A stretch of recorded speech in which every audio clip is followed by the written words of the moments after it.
again, everybody. Welcome to another edition of Good to Know Shreveport-Bossier. This is a podcast. We showcase all the good things happening in and around the Shreveport-Bossier community. My name is Jeff Bimefor. That's the most important name to know for this broadcast. This is Paul Verni, my co-host, and he's a local business guy. Made French fries for a while. He's a member of the Committee of 100. Every podcast we focus on topics and initiatives having positive impacts on our community. We have new episodes every other Wednesday, and you can find Good to Know wherever you listen to your podcast. And as always, the honors go to you, Mr. Reeser, to introduce our very special guest. Well, thank you, Jeff. It is my honor. I appreciate it. You know, got a great guest today. As always. As always, I'm glad we're finally saying that, because we used to be surprised every time, but I quit being surprised because we keep getting these great guests in here. And today, no exception. So there is an organization in Shreveport called Providence House. And I always knew it had something to do with homeless folks. And when I think homeless, my imagination goes to, one guy standing on a corner holding a sign. That's a homeless guy in my mind. Okay. Turns out there's a large population of homeless families. So what do you do when there's a mom and possibly a dad and kids involved in homelessness?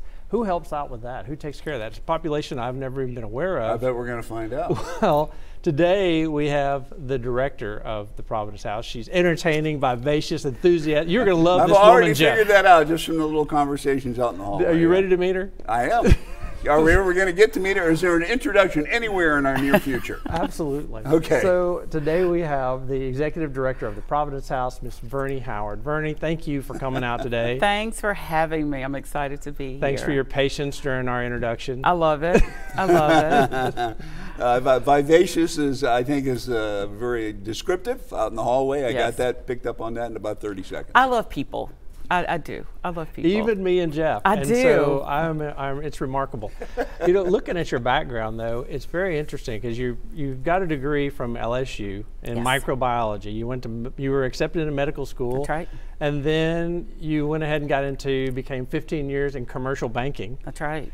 And really 18 years. Making me feel very inadequate right now. 18 years executive in commercial banking. Yes. 18. Yes. And then all of a sudden you make this shift to Providence House. So why commercial banking to Providence House? I call it purpose. I stumbled into purpose. Wow. I served on Providence House's board of directors. I got back to Shreveport in 2013. I was invited to become a part of the board of directors in 2014.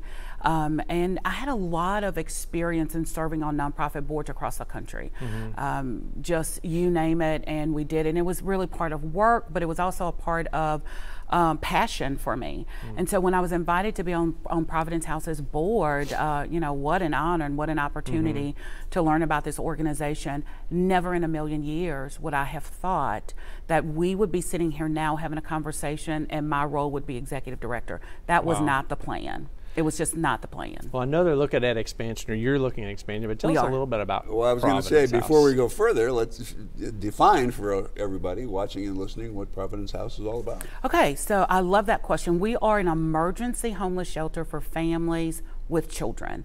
And the definition of family is where people always say, we didn't know that. So families, single moms with children, single dads with children, married couples with children. And so once upon a time, Providence House was always regarded as a shelter for women. And since inception, since 1988, Marianne Selber and Jean Sayers had this vision about the family rehabbing together. And so we've always served men. But what you did not see back in 1988 were a lot of men who were heads of household because women were absent. When you fast forward, our society has shifted. And so now we see more and more men who are single dads, heads of households. Moms may be incarcerated. Moms may have, given up their parental rights. And so we're seeing more and more men take on this role of, single parent. And so we've always had that as part of our mission, but we're seeing it more now because our community and our society has changed a whole lot.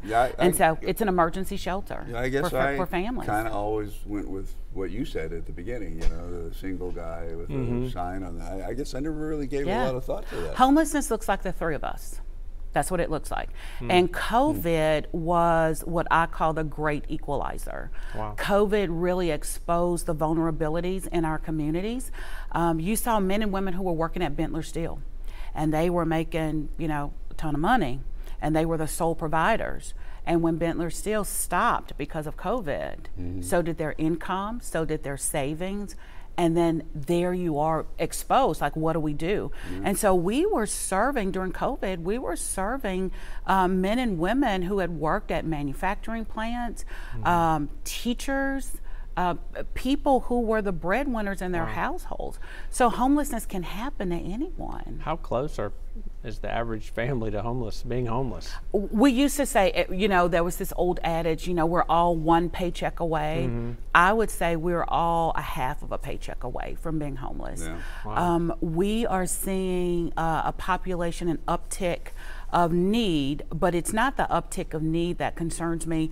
It is, you know, people who have worked and who had savings and who had a health scare and maybe who was diagnosed with hypertension and could not work, or maybe diagnosed with diabetes, or maybe diagnosed with cancer, and so can't work.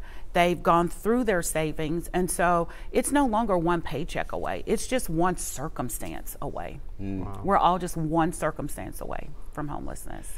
What kind of services do you provide? I mean, what all is there besides just a room for somebody to? Yes. Because they're going to be in trouble pretty soon. You can't keep them forever, I guess. I love that question, and let me tell you why. When I started at Providence House, we were so proud to provide food, clothing, shelter, a safe space, tutoring services. And when I got there in 2015 with a fresh set of lenses, I thought, it is so great that we help people get their high school diploma, but in 2015, that means at best a job at McDonald's. So how do we really move the needle? And one of the big challenges that that I saw before me in 2015 and even today, how do we really change the narrative, the conversation, and the outcomes around homelessness? And there are really only two things that break the homeless cycle, and it is not profound, it is not, you know, earth-shattering. It is work and it's education. Those are the only two things.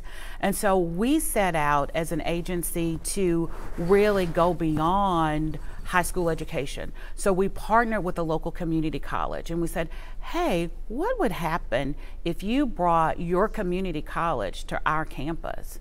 You know, and nobody had ever thought about that. So what do we give and what do we bring? What do people get when they come to Providence House? It's first and foremost, education, job skills training. So we are in partnership with Bossier Parish Community College, with centenary literacy volunteers. We work with LSUS, but there is an extension of Bossier Parish Community College on our campus. And we not only serve our residents, meaning, hey, get out of bed and come over and let's get some education. Let's get some, you know, job skills that will pay a living wage. And so it is, we have a 4-star child development center. Most people don't know that. Nice. We're one of the highest rated child development centers in Louisiana, not in Shreveport, not in Bossier. And we're undergoing a renovation right now. We're going to be one of the first 100% STEAM, science, technology, engineering, arts, and math child development centers in Northwest Louisiana. So it's education, it's workforce development, and it's all those ancillary things. We have on-site counseling, we have on-site case management, on-site health care, all of those things that, you know, we put ourselves as a staff and as a team at the threshold of Providence House, and we ask ourselves, when we cross that threshold, what would we need to be whole again? And so those are the things that we provide to our families and our community. Awesome answer. That's number one. Number two is I was fascinated that you said you loved his question, because nobody loves his question.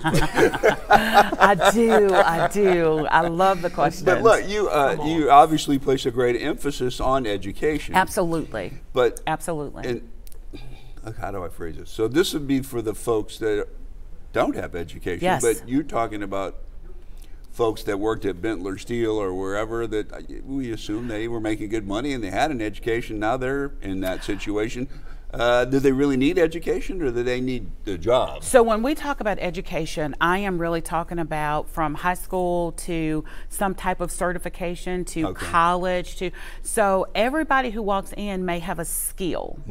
But if your skill no longer serves, or if your skill is one that no longer creates a viable living, then so you help re-educate. Absolutely, but we help. You know, most families, most adults who come to Providence House have not completed high school. So if you don't have a high school education, it's very difficult to enter into the workforce where you can earn a living wage. And we want to change that narrative. And so when people come and say, oh, I only finished 8th grade, we have a solution for that. So our job is to really break down all those barriers so that people really can move to a place of self-sufficiency. Are people, do they, what am I saying, not afraid, but are they don't want to admit, they're not admit that they don't have that education? Do you have to no, I think people, let me tell you, I am, if you ask me what am I most proud of, I am most proud that when people cross that threshold, they finally exhale. And they can take a breath and say, here are my needs. And you know why? Because they understand that the woman that's sitting next to them or the man that's sharing the room next door, everybody's in the same situation. So you don't feel as vulnerable when you're sharing that discourse with people who look or who are in the same situation that you are. Gotcha. So people are not afraid. People are afraid when they're on the outside and they don't feel like they're in a protective environment. But once they get to Providence House, it's like we shed of all of the things that have held us down because we want them to move to a place of self-sufficiency. So you give them meet their needs to begin with, so a person can breathe, and then you don't just let them sit in comfort and homelessness. You're like, okay, now let's get you educated, let's find your next steps. That's right. Is there a lot of financial education also to Absolutely, help people? Absolutely. I'll share this with you. When people come and they want to do a tour, and they'll come and say, if it's 1 o'clock, they'll say, hey, there's nobody here. And I said, why should there be people in the building? If you are moving towards self-sufficiency, you are working, you are in school, you're in class, you're looking for a job. There is no time to rest. There is time to, you know, time is not always on our side. And so, you know, we make sure that people are moving towards their self-sufficiency, because if I'm just doing it, it's not going to benefit you. So everybody has to have skin in the game. I am most proud because I'm a banker. We talk about financial literacy a lot. Well, there you go. That comes in really handy. I never in a million years thought my banking career would be so significant in my nonprofit career, but it is. From the standpoint of teaching financial literacy and really pushing, you know, saving, and I do it with my kids that come to visit. We just had a big group from La Prep, which is a summer program at LSU, and then I made them do a budgeting sheet, and I said, you know, we did the numbers, and when we got to the negative numbers, they said, hey, we don't have any more money. And I said, oh, but you haven't bought grocery yet. We have to keep going. And so when you're able to see the numbers and understand it in bite-sized pieces, then people begin to understand that there are wants and there are needs, and we have to distinguish one from the other. So there's a lot of financial literacy going on. There's a lot of emotional healing that has to go on, because many people who come from a lifetime of poverty, and that's what they know. And so it's our job to meet every person where they are. And what I love about our program, one brush stroke does not fit everyone. And so we have to meet people where they are. Absolutely. Some people with an 8th grade education that have never worked, and then you turn around and you have someone from Bentler Steel who there you go. There you go. And some people who are CNAs at Ochsner, you know, you have, it spans the gamut. You have, you know, we had a physician's wife. And you would wonder, why would a physician's wife end up at Providence House? Well, she didn't want her friends to know that she was experiencing domestic violence. She didn't want her family to know. And so no one would suspect that she and her children would drive up in their Lexus at Providence House. And so we don't have judgment. There is no judgment. And so that's why I say homelessness looks like the three of us in our larger community. Well, first, can you come help me on the money part? Absolutely, absolutely. I truly need it. Absolutely, we could do that. It just starts with you don't spend more than you're taking in. It's really kind of fundamental. Well, that's a great concept that most people don't have, is, you know, there's a difference in want and need. Absolutely. But these days things are so expensive, even the needs are getting out of control. Well, that's true in this day and age. So when you have these kids, you were telling me yesterday about a great thing. You said, well, here, let's pretend you're working at Chick-fil-A, making $14 an hour. That's right. That's right. And then you break down their expenses. That's right. How does that work? It is eye-opening, because The one thing I learned about helping people to build a budget, if you build a budget that's so restrictive that won't allow for them to just have some entertainment, Some fun, yeah. then they won't follow the budget. But it was eye-opening when you think $14 an hour for someone with a high school education, not so bad.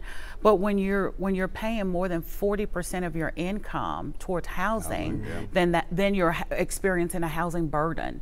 And then when you factor in utilities, and one of the things that I did with the kids at La Prep, they were a great group. I said, "Oh, you're now a single parent and you have 2 kids. You know, you have a 10-year-old girl, a 13-year-old boy." And so we went through that whole iteration. I said, "Oh, and your boy just outgrew his tennis shoes." And so I said, "So who just got a new pair of tennis shoes? Raise your hand." And so the kids were all raising their hands. And I said, "Okay, how much did your sneakers cost?" "Oh, mine cost $90. Mine were $140. I said, "Okay, for this exercise, let's just call it $100. And so we're going to deduct that." And so they said, "Oh, but we have no more money." And I said, "But your mom hasn't bought grocery.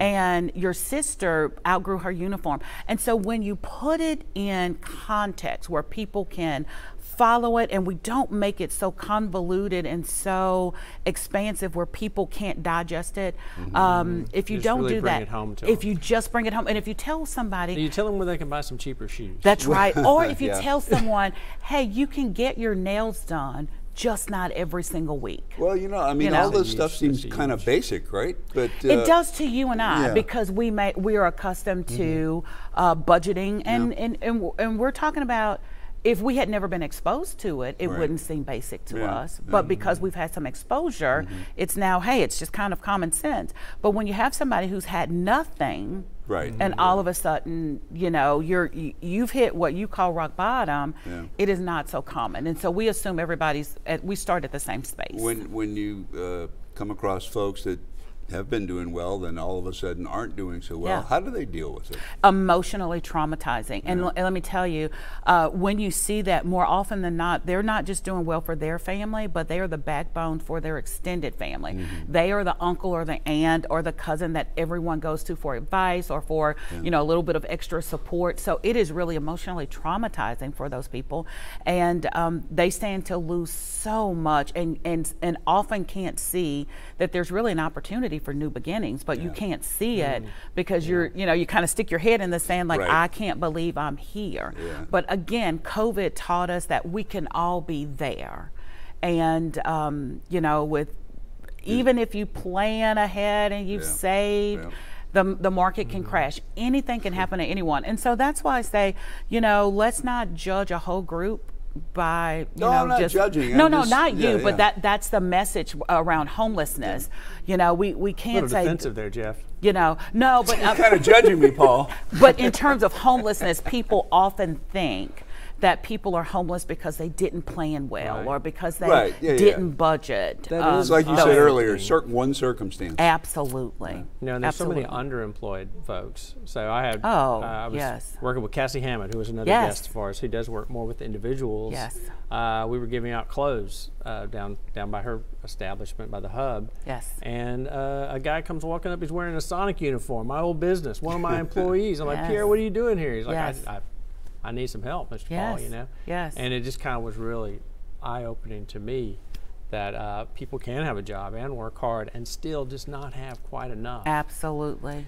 That's Absolutely. interesting. The folks on the other side that are still doing well, they need to be educated too about homeless people and their situations, right? I think, we started this narrative a few minutes ago by talking about how people perceive homelessness, what we thought about homelessness. And I think one of my, I would call it success if I could help to change the narrative around homelessness, how we think about it, how we talk about it, and how it's pushed down from top to bottom. And so, yes, people need to be educated, because let me tell you, we had a former mayor of a small city. Wow. His daughter came to Providence House, and you would think, a mayor? Like, what's happening here? I want to tell you, she spoke 5 different languages. Wow. She was accepted into nursing school. Her sister was an attorney, very affluent, very well-respected family. but she ended up at Providence House because of domestic violence. Well, what really happened, the abuser became so aggressive and really started to threaten the family, and so the family just didn't feel safe. That daughter and her kid had to show up somewhere. So if it were not for a Providence House, you know, that child would not have had a place to come. And so when we start to change the narrative about how people become homeless, then I think how we approach homelessness from a holistic perspective will shift as well. I understand now why you're needing to expand. How many people are you currently serving, and what is the expansion plan? All right, so we are so excited. Our house, we call it a house, and because people live there, we don't shelter just has a negative connotation. So our capacity, 80 people. We have 27 rooms. Wow. All right, Holy 27 smokes. rooms. They are 420 square feet. And so here's what I want you to really think about in those rooms. I have teenage boys there who are bigger than the two of you. So we have 2 teenage boys, we have a little girl and a mom living in 420 square feet, sharing a bathroom with a family on the other side that they do not know. I barely want to share a bathroom with my husband of 26 years, much less a family that I do not know. And so we understand that our programs can be great, our you know, our initiatives great, but if we don't have the space to really serve people and serve them well with dignity, or with the level of dignity that kind of we a key would like. word in all this, right? Yeah. Everything we do, dignity and respect. And so we are on the cusp of erecting a 3-story brand new facility where our now 10,000 square foot warehouse exists.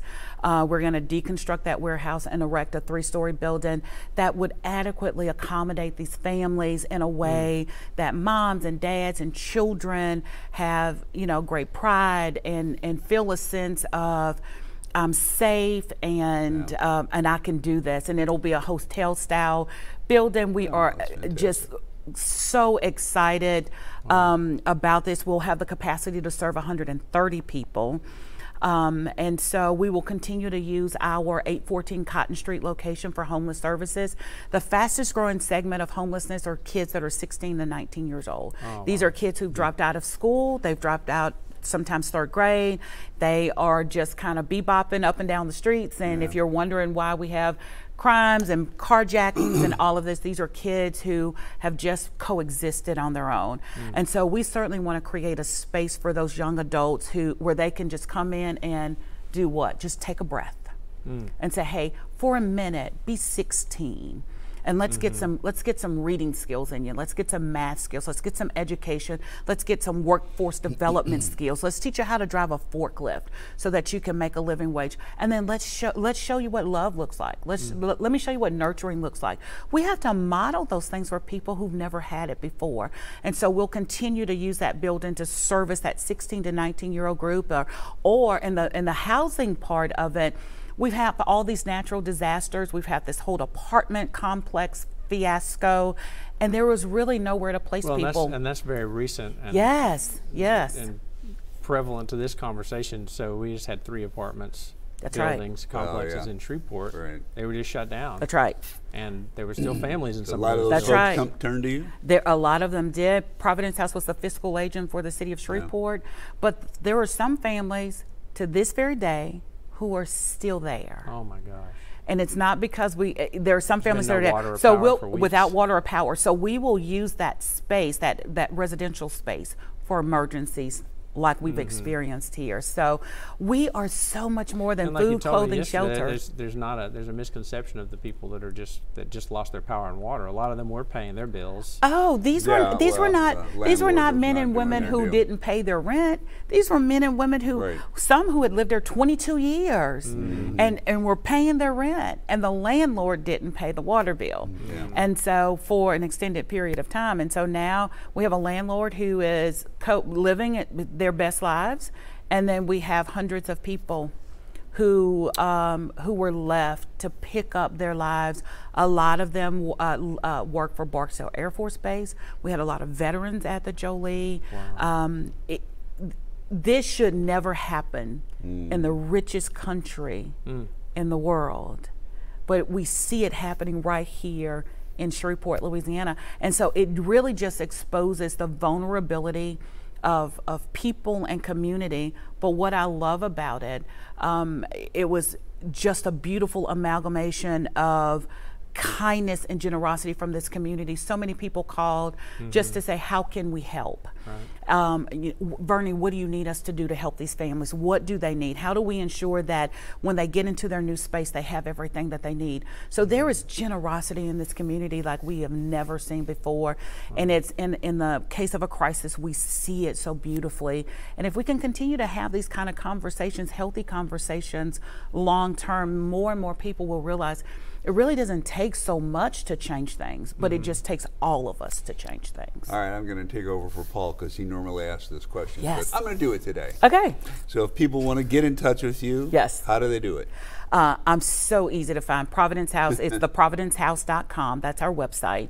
318-221-7887 is our phone number.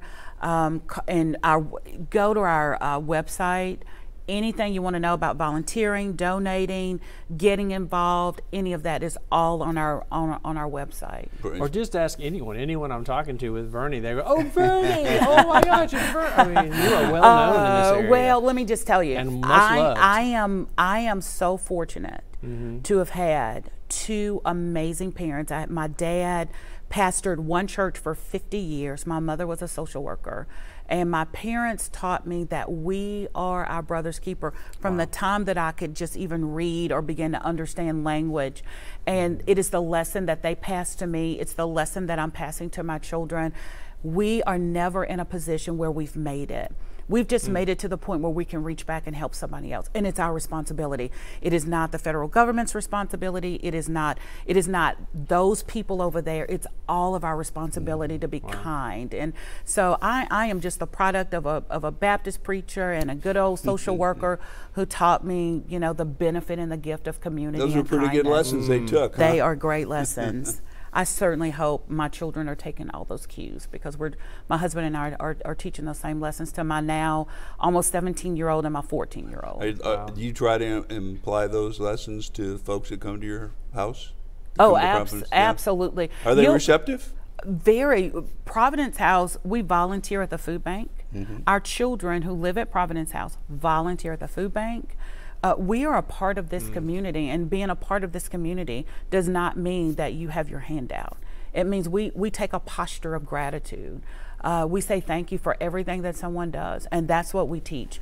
Last thing I'll tell you, we had a young woman yesterday who was really kind of beside herself because she was working and got a new place. We got her a new place, and she was going to have to pay a little bit of money, and she didn't want to do that. And she walked in the building, and she'd been with us almost a year, and walked into the building and was really not kind to my staff. And I just kind of, her little girls were playing in the hallway, and I just kind of walked over to her and said, "That is not how we treat one another. We give, we treat with kindness, we talk to one another with kindness, we respect one another, and I will not permit that with my staff." And she kind of hung her head down low, but we have to remind people no one owes you anything. People do things out of, people don't have to, my mom would say this all the time, people don't have to be nice to you.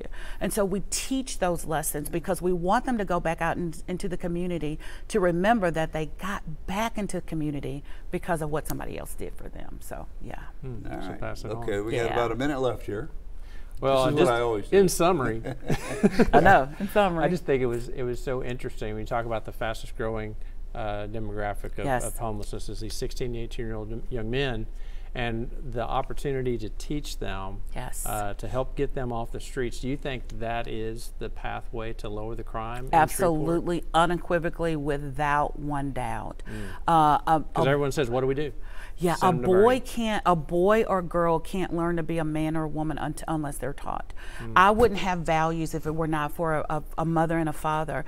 And we think these kids we send them to school and say, hey, be good in school and sit up and act right and be respectful. But we don't know that kid slept in somebody's car the night before and didn't eat, or no one had embraced and loved on them. And so people don't just instinctively grow up to be good people without nurturing. And so if we could capture that segment, just to say without judgment, Let me start there, without judgment. Right. Just as you are. Let's start from where you are. I guarantee you we could change the landscape of our community. And in terms of. That's a great place to stop Yes. right there. Good word. Thank you, Change the Verni. landscape Thanks for the of our work you do. community. Thank you for having me. Thank you so much. All right, it was an awesome conversation. Thank you. We may do it again sometime. Let's do it. I'm ready. Okay. I'm always ready. Ms. Verni from Providence House. Paul, good job. Come on. I don't say that very There's often, first do I? for everything. I love it. All right, I you've been love listening to another edition of Good to Know Shreveport-Bossier. You can check it out wherever you get your podcasts. Have a good one, everybody.